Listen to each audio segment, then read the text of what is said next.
50대 여성, 고추밭에서 일하다가 남성과 뜻밖의 접촉 그날 이후 조금씩 달라졌습니다. 전 너무 당황했어요. 고추밭에서 일하다가 단단한 무언가가 제 몸에 닿았거든요. 일하다가 별 이상한 일이 다 있죠? 그 다음 어떻게 됐냐고요? 저는 윤지숙입니다. 54살이죠. 서울에서 30년 가까이 옷가게를 운영했어요. 작은 가게였지만 제 손으로 일궈낸 소중한 터전이었습니다. 새벽부터 밤늦게까지 열심히 일했죠. 손님 한 명 한 명에게 정성스럽게 옷을 권해드리고 계절마다 신상품을 들여오느라 동대문까지 발품을 팔았어요. 그런데 믿었던 동업자가 하루아침에 모든 걸 가져갔습니다. 서류상 허점을 노린 것이었죠. 법정 다툼도 해봤지만 소용없었어요. 변호사비만 날렸습니다. 그 사람은 처음부터 제 가게를 노리고 접근한 거였어요. 더 큰 충격은 외동딸이었습니다. 혼자 키운 딸아이가 갑자기 연락을 끊었어요. 제가 망했다는 소문이 퍼지자 창피하다며 전화도 받지 않더라고요. 엄마, 나한테 민폐 끼치지 말아요라는 마지막 말이 아직도 귓가에 맴돕니다. 그때 정말 막막했어요. 갈 곳도 기댈 곳도 없었습니다.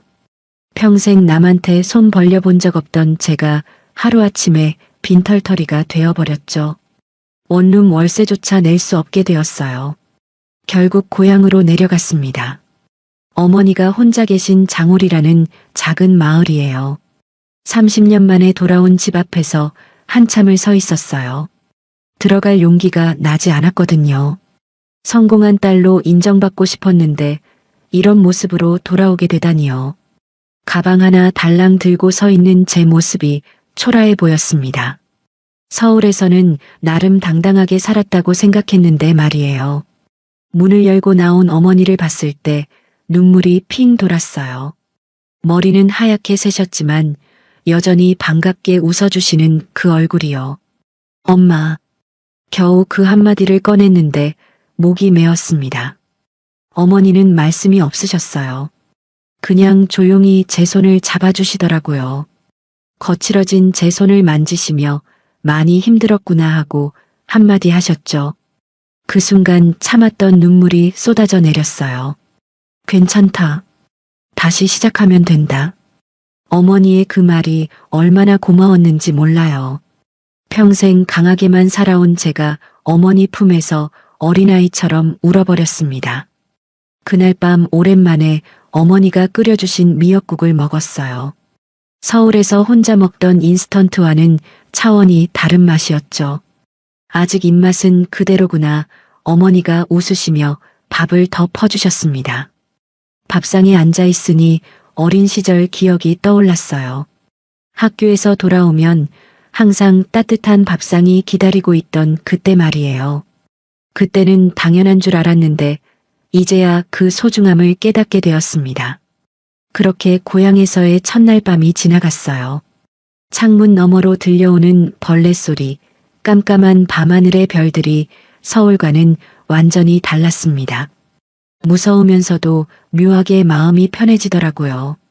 며칠 후 어머니가 말씀하셨어요. 지수가 집에만 있지 말고 고추밭 일이라도 나가봐라. 몸도 움직이고 돈도 벌고 일석이조야. 솔직히 내키지 않았습니다. 평생 흙 한번 제대로 만져본 적 없는 제가 농사일이라니요. 하지만 어머니 말씀을 거역할 수도 없었고 무엇보다 빈둥거리고 있기엔 마음이 너무 답답했어요. 새벽 6시 어머니를 따라 고추밭으로 향했습니다. 아침 공기는 차가웠지만 햇살이 밭 위로 쏟아지기 시작하더라고요. 벌써 몇십 명의 아주머니들이 줄지어 앉아 고추를 따고 계셨어요. 어머, 새로운 분이 오셨네. 서울서 내려오신 분 맞죠?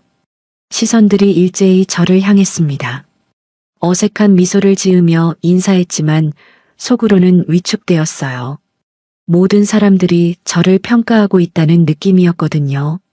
박 관리인 아주머니가 저를 한 구석으로 안내해 주셨어요. 여기서 시작해 보세요. 빨간 고추만 따면 되고 꼭지는 손톱으로 딱 끊어서 바구니에 담으시면 됩니다. 말로 들으니 쉬워 보였는데 막상 해보니 완전히 달랐어요. 무릎을 꿇고 앉아서 허리를 굽히니 금세 아팠습니다.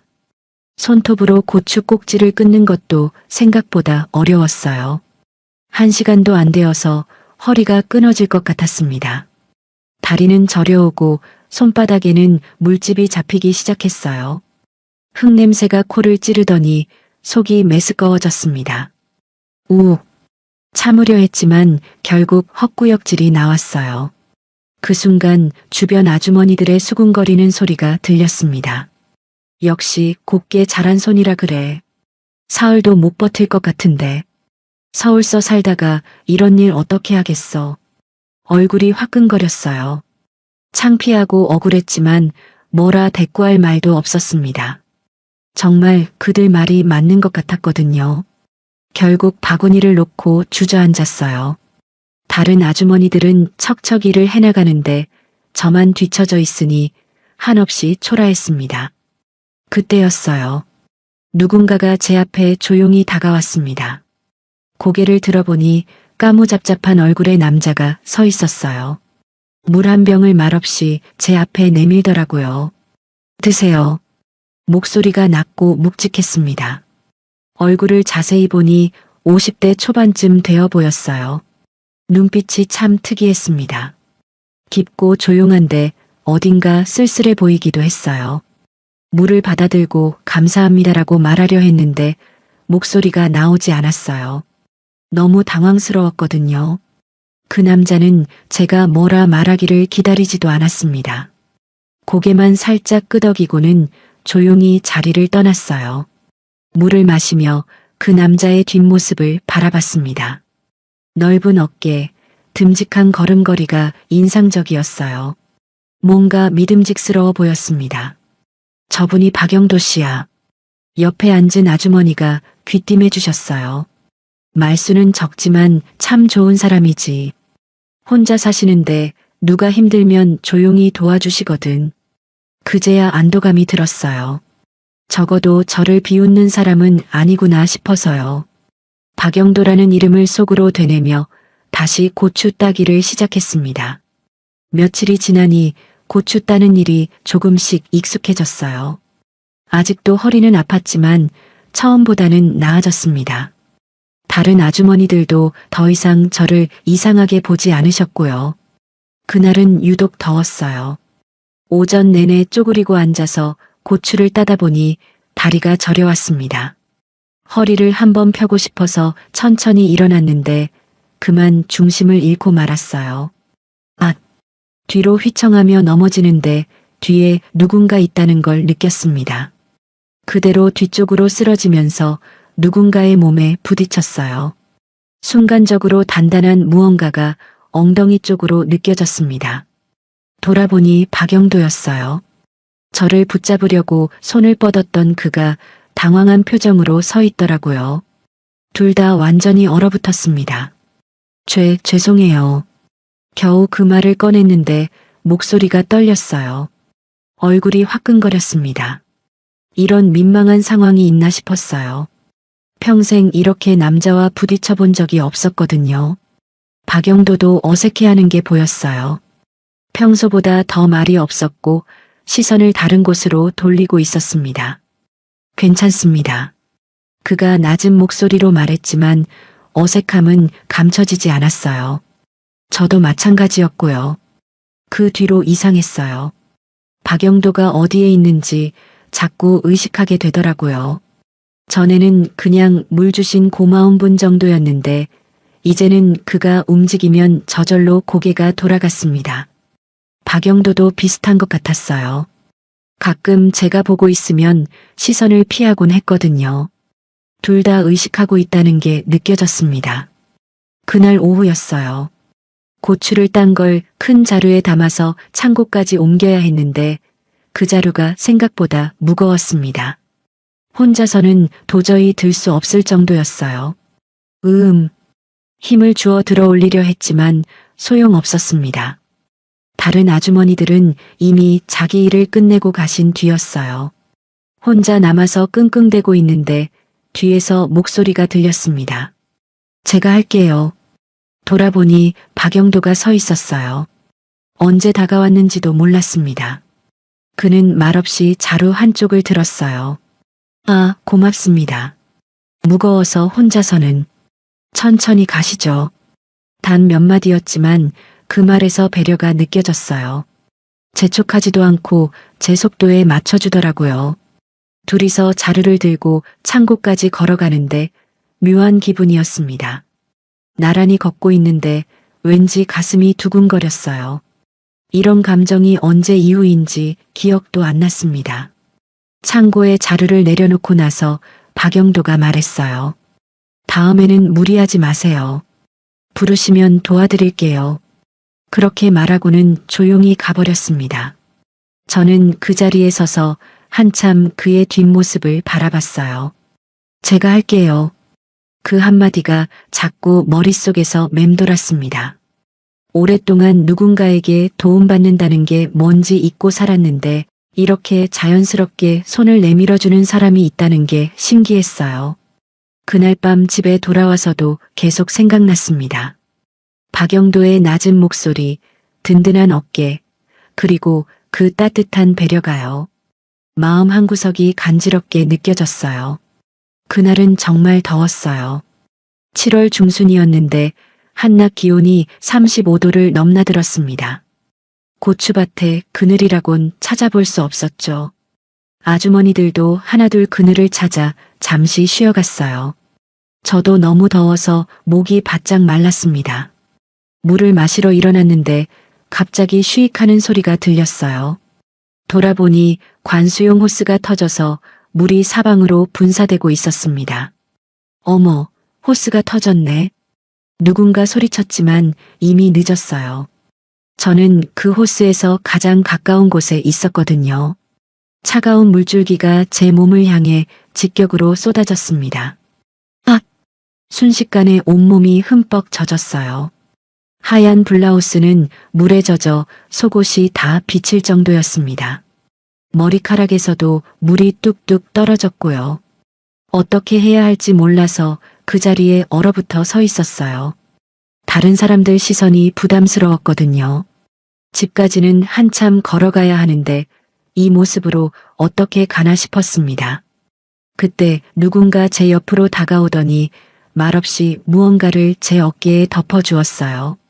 고개를 들어보니 박영도였습니다. 자신이 입고 있던 작업복 상의를 벗어서 제게 준 거였어요. 이 길은 바람이 셉니다. 감기 들면 안 돼요. 무뚝뚝한 말투였지만 그 안에 담긴 따뜻함이 느껴졌어요. 젖은 몸에 덮어진 작업복이 생각보다 따뜻했습니다. 박영도의 체온이 남아있었거든요. 고맙습니다. 겨우 그 말을 꺼냈는데 목소리가 떨렸어요. 이런 배려를 받아본 게 언제인지 기억도 안 났습니다. 남편과 살 때도 이런 세심함은 없었거든요. 박영도는 제가 뭐라 대답하기를 기다리지 않고 조용히 자리를 떠났어요. 반팔 티셔츠만 입은 그의 뒷모습이 왠지 쓸쓸해 보였습니다. 작업복을 단단히 여미고 집으로 향했어요. 걸어가면서 자꾸 그 순간이 떠올랐습니다. 망설임 없이 자신의 옷을 벗어준 그 모습, 그리고 감기 들면 안 돼요라고 했던 그 말이요. 집에 도착해서 젖은 옷을 갈아입고 작업복을 정리하는데 은은한 남성 특유의 냄새가 났어요. 비누 냄새 같기도 하고 약간의 담배 냄새도 섞여 있었습니다. 왠지 안정되는 냄새였어요. 저녁에 작업복을 빨아서 말렸습니다. 내일 꼭 돌려드려야겠다고 생각하면서요.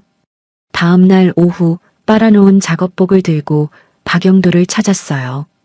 그는 밭 끝자락에서 농기구를 정리하고 있었습니다. 근처에 낡은 트럭이 주차되어 있더라고요.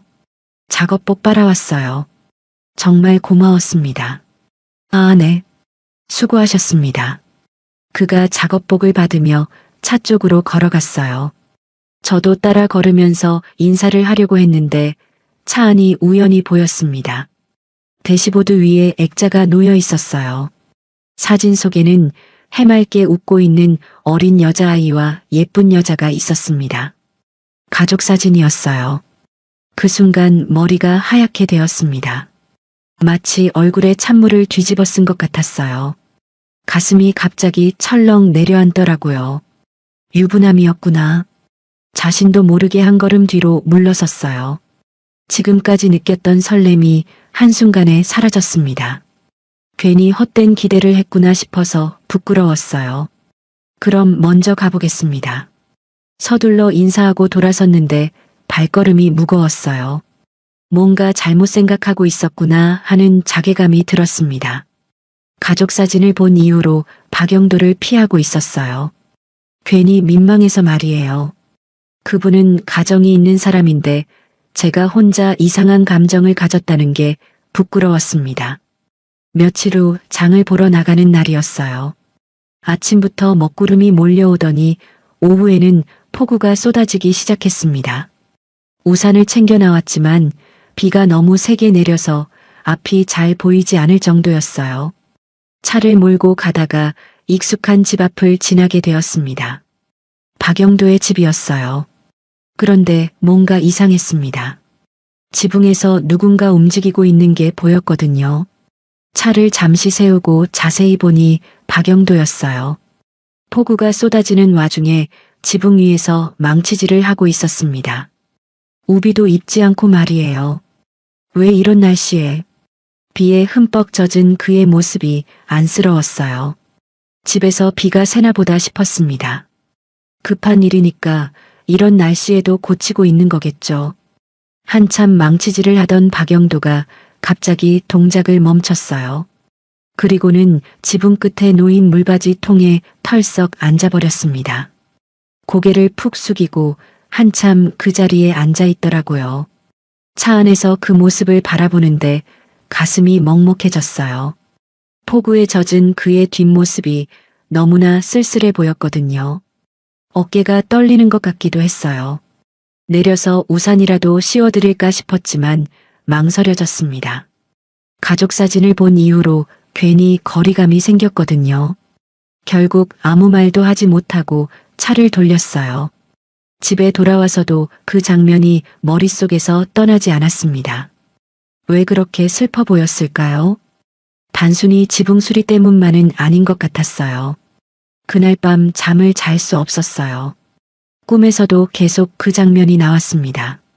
비에 젖은 박영도가 물받이 통에 앉아 고개를 숙이고 있는 모습이 반복해서 떠올랐어요. 깨고 나서도 그 이미지가 선명했습니다. 며칠이 지나도 그 일이 신경 쓰였어요. 고추밭에서 박영도를 보면 평소와 다름없어 보였지만 그날의 모습이 자꾸 겹쳐 보였습니다. 그러던 중 우연히 같은 밭에서 일하는 김 아저씨와 이야기를 나누게 되었어요. 오래 이 동네에 사신 분이라 동네 사정을 잘 아시는 분이었습니다. 박영도 씨는 원래 말이 적은 분이세요? 괜히 궁금해서 물어봤어요. 아, 영도 씨 말이야. 원래 그런 분이 아니었는데.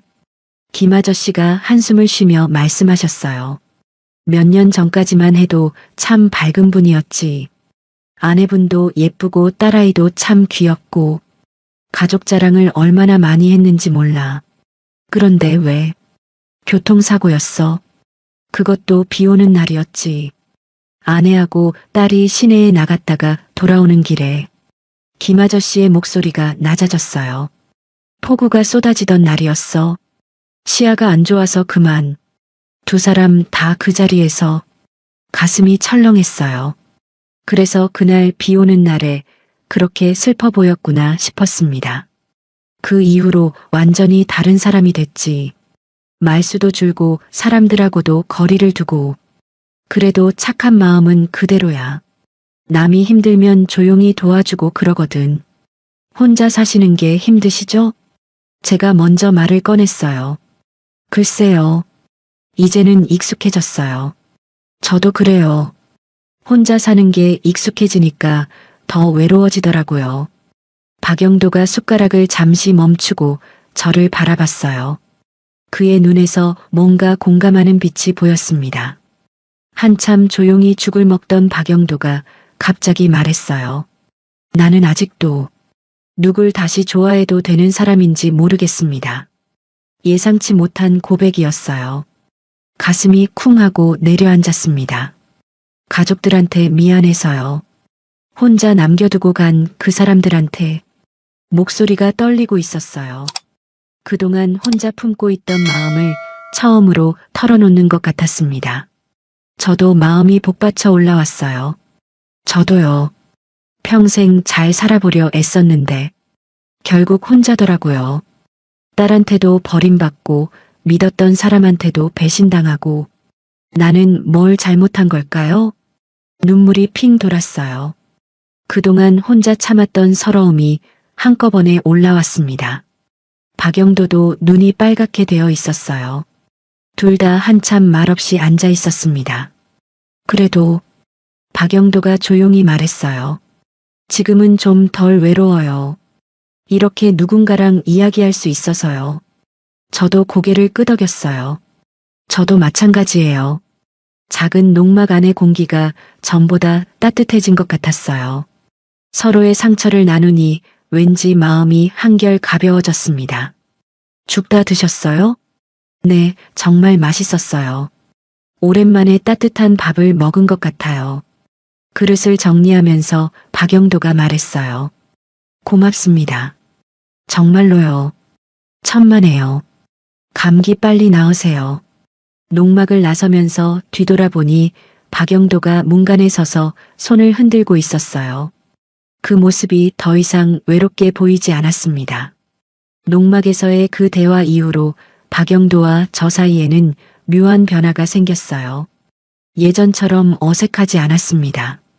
가끔 눈이 마주치면 자연스럽게 미소를 짓게 되었고 고추밭에서도 서로를 챙기게 되었어요. 그런데 문제는 다른 곳에 있었습니다. 마을 부녀회장인 조 여사가 저희를 눈여겨보고 있었거든요. 그분은 원래 남의 일에 관심이 많기로 유명했어요. 어느 날 고추밭에서 일을 마치고 나오는데 조 여사가 다가왔어요. 지숙 씨, 요즘 박영도 씨랑 많이 친해졌더라.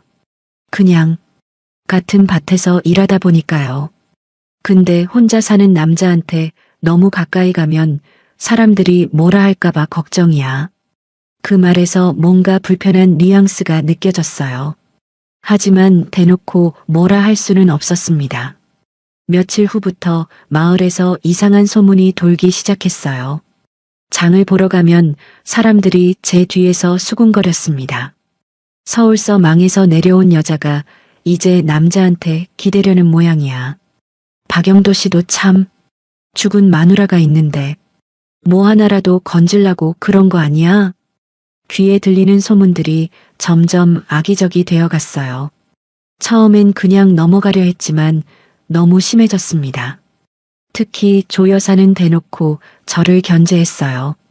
지숙 씨, 여기는 서울이 아니야. 함부로 행동하면 안 돼. 무슨 말씀이세요? 남의 눈이 있잖아. 과부끼리 너무 가까이 지내면 좋지 않다고. 과부끼리라는 말에 가슴이 철렁했어요. 저를 그렇게 보고 있었구나 싶어서 기분이 나빴습니다. 박영도도 소문을 들었는지 예전보다 조심스러워졌어요. 사람들 앞에서는 일부러 거리를 두는 것 같았습니다. 그럴 때마다 서운하면서도 이해가 되었어요. 그러던 중 정월대보름 마을 잔치가 열렸습니다. 마을회관에 온 동네 사람들이 모였어요. 어머니와 함께 참석했는데 분위기가 썩 좋지 않았습니다. 조 여사가 마이크를 잡고 인사말을 했어요. 오늘 정월대보름을 맞아 다들 모였는데 우리 마을의 품위를 지키는 것도 중요하다고 생각합니다. 그 말이 저를 겨냥한 것 같아서 얼굴이 화끈거렸어요. 특히 외지에서 오신 분들은 이곳 정서를 이해해 주셨으면 좋겠어요. 함부로 행동해서 마을에 좋지 않은 소문이 나면 안 되거든요. 이제는 대놓고 저를 지목하는 것 같았어요. 주변 사람들의 시선이 저에게 집중되는 게 느껴졌습니다. 서울서 망해서 온 주제에 벌써 다른 마음을 품고 있다니. 조 여사의 목소리가 점점 커졌어요. 저는 그 자리에 앉아있기가 너무 괴로웠습니다. 그때였어요. 뒤쪽에서 누군가 일어나는 소리가 들렸습니다. 돌아보니 박영도였어요. 그는 천천히 단상 쪽으로 걸어갔습니다. 사람들이 웅성거리기 시작했어요. 평소에 말도 없던 박영도가 갑자기 왜 나서는지 모르겠다는 표정들이었습니다. 잠깐만요. 박영도가 마이크를 달라고 손을 내밀었어요. 조 여사는 당황한 표정으로 마이크를 넘겨주었습니다. 마이크를 받은 박영도는 한참 말없이 서 있었어요. 마을회관이 조용해졌습니다. 모든 사람들이 그를 주목하고 있었어요. 윤지숙 씨는 아무 잘못 없습니다. 첫 마디가 나왔을 때 가슴이 쿵했어요. 제가 먼저 마음을 줬습니다. 마을회관이 더욱 조용해졌어요. 바늘 떨어지는 소리도 들릴 것 같았습니다. 지숙 씨는 저보다 훨씬 힘든 상황에서도 열심히 살려고 노력하는 분이에요. 그런 분을 이상하게 보는 건 옳지 않다고 생각합니다. 박영도의 목소리가 떨리고 있었어요. 평생 이런 자리에서 말해본 적이 없을 텐데 저를 위해서 용기를 낸 거였습니다. 저 역시 혼자 살아왔지만 지숙 씨를 만나면서 조금씩 달라지고 있어요. 그게 잘못된 건가요? 저는 눈물이 핑 돌았어요. 이렇게 공개적으로 저를 지켜주다니 생각도 못했거든요. 마을 사람들의 표정이 변하기 시작했어요. 처음에는 놀란 표정이었는데 점점 이해하는 눈빛으로 바뀌었습니다. 김 아저씨가 먼저 박수를 쳤어요. 잘했어, 영도야. 그러자 여기저기서 박수 소리가 들렸습니다. 조 여사는 당황한 표정으로 서 있었어요. 박영도가 마이크를 내려놓고 저에게 다가왔어요. 괜찮으세요? 고마워요. 정말 고마워요. 겨우 그 말을 꺼냈는데 목이 메었어요. 이렇게 누군가가 저를 지켜준 적이 언제인지 기억도 안 났습니다. 그날 이후로 마을의 분위기가 완전히 바뀌었어요. 사람들은 더 이상 저희를 이상하게 보지 않았습니다. 잔치가 끝난 다음 날 아침, 어머니가 부엌에서 바쁘게 움직이고 계셨어요. 지수가 오늘 저녁에 박영도 씨 초대해라. 네? 갑자기 왜요? 어제 그렇게 용기 내서 널 지켜줬는데 고마운 마음도 표해야지. 어머니의 말씀이 맞았어요. 박영도가 저를 위해 얼마나 큰 용기를 냈는지 아직도 믿기지 않았거든요. 그런데 제가 직접 말씀드리기가 뭘 그래. 당당하게 해. 이제 숨길 것도 없잖아. 어머니 말씀을 듣고 용기를 냈어요. 오후에 고추밭에서 박영도를 찾았습니다. 오늘 저녁에 시간 되시면 저희 집에서 식사하실래요? 어머니가 초대하셨어요.